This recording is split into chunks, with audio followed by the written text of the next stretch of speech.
नेतन Yahoo ने रफा पर हमले से मुताल्लिक ताज़ा बयान में क्या कहा है? क्या अमरीकी हथियारों की अदम फरहमी से इसराइल जंग मुतासिर होगी?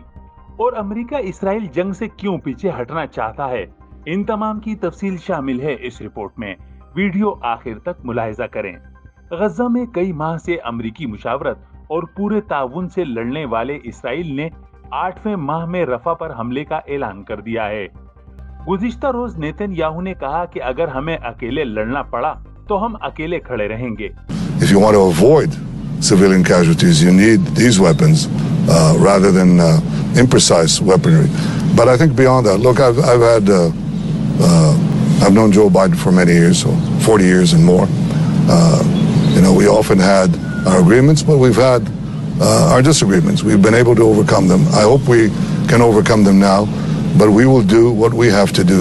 नेतन का ये बयान गुज़िश्ता रोज बाइडेन के ताज़ा इंटरव्यू के बाद सामने आया है, जिसमें बाइडेन ने रफा में इस्राएली जंग पर अदम इत्मीनान का इजहार करते हुए इसराइल को असलहे की फराहमी रोकने का इंदिया दिया था। Have been killed in Gaza as a consequence of those bombs and other ways in which they go after population centers. I made it clear that if they go into Rafah, they haven't gone into Rafah yet. If they go into Rafah, I'm not supplying the weapons that have been used historically to deal with Rafah, to deal with the cities, to deal with that problem. अमरीकी इंतजामिया अब रफा पर हमले की बजाय मुतबादिल तरीक़े car पर जोर दे रही है। वाज़ेह रहे कि अमेरिका ने गुज़िश्ता हफ्ते इसराइल को 1800 बमों की फराहमी मुअत्तल कर दी थी। इन बमों में 2000 और 500 पाउंड वजनी अनगाइडेड बम शामिल थे। इससे कबल इस्राएली फौज के तर्जुमान डेनियल हगारी ने भी रद्द-ए-अमल दिया था और अब नेतन याहू ने जज्बाती अंदाज में तकरीर की है। याद रहे कि 8 माह से गजा में जारी जंग के दौरान अमेरिका ने जिस कदर इसराइली मदद की है, इससे यही लगता रहा कि ये इसराइल नहीं बल्कि अमेरिका की जंग है। इसलिए मुबस्सिरीन का ख्याल है कि अब कुछ मुतय्यन किस्म के असलहे की फराहमी रोकने से रफा में इसराइल की जंग पर कोई असर नहीं पड़ेगा, क्योंकि अप्रैल में 13 अरब डॉलर का अमेरिकी पैकेज भी इसराइल की गजा जंग के लिए फराहम किया गया था और F-35 जंगी तैयारों के अलावा ड्रोन तैयारों के इस्तेमाल और सरपरस्ती के लिए जंग के आगाज से ही 2 अमेरिकी बहरी बेड़ों का इसराइल से जुड़े समंदर में पहुंच जाना इसी पसमंजर में मुमकिन हुआ था।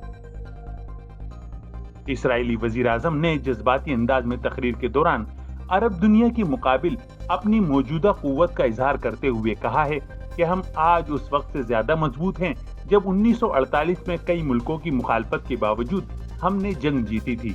आज हम ज्यादा मुत्तहिद और ज्यादा वाज़ेह अंदाज में मौजूद हैं ताकि अपने दुश्मनों को शिकस्त दे सकें।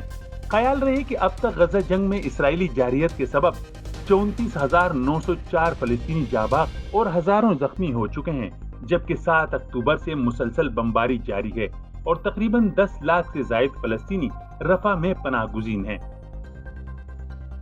दूसरी जानिब इसराइली वजीर दिफा योव गैलेंट ने भी अपने दफ्तर से जारी बयान में कहा है, हम अपने मौक़िफ़ पर कायम हैं और मकासिद हासिल करेंगे।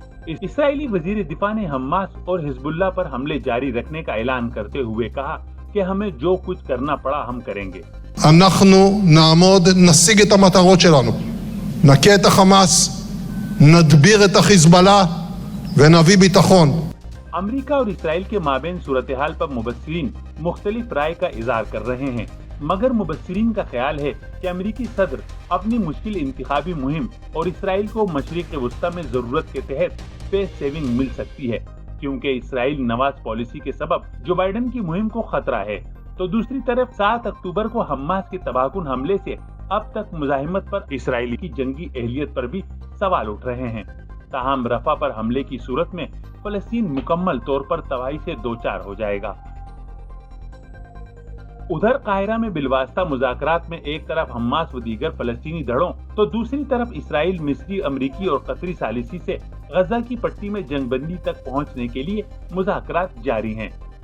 मज़ीद ऐसी मालूमाती और दिलचस्प वीडियोस के लिए चैनल सब्सक्राइब करना ना भूलें।